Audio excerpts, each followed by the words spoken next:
Mimi nafuata hii kitu inatakaga wale watu wako kichwa ngumu kama hivi. Huyo mtu si rahisi kwa kulima, akilima huyu ameisha. Sasa wacha akae.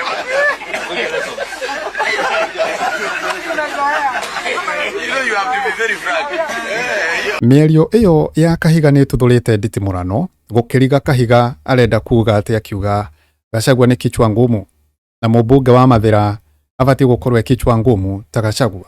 Gachagua nĩ erĩga kuga kũrĩ na ateteri a rũrĩrĩ na kunyanĩria rũrĩrĩ. Kahiga nĩ mũteteri kana nĩ mũkunyanĩri wa rũrĩrĩ kũringana na Gachagua. Wewe ambaye unashindwa kwa nini mimi ninatembea na rais, nimekujibu. Na hiyo ndiyo jibu langu. Na nitaendelea kutembea na rais kwa sababu anatenda. Tuko pamoja. Na basi ningetaka niwaombe wale watu wote ambao tuko kwa sasa, serikali iko kazini, inafanya kazi. Tulichagua serikali itufanyie nini? Kazi.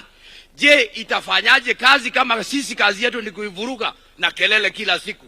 Tuache wale wanataka kupinga serikali waendelee, lakini wananchi tuachie serikali nafasi itende kazi tuliyoipatia ambao ni faida kwetu. Nataka niwaulize, Rais William Samoei Ruto ametoka Uasin Gishu.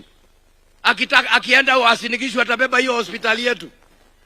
Akienda atabeba hii Adwaito. Watu wetu. Haya, siendelei kutoka hapa. Kahiga nĩ gũtiganĩria atiganĩirie Gachagua. Kana kũringana nawe ũrona Kahiga tarũgamĩire ha ũteti-inĩ wa gĩtarũ kĩa Mount Kenya. Mimi nafuata hii kitu inatakaga wale watu wako kichwa ngumu kama hivi. Huyo mtu si rahisi kwa kulima, akilima huyu ameisha. Sasa wacha akae.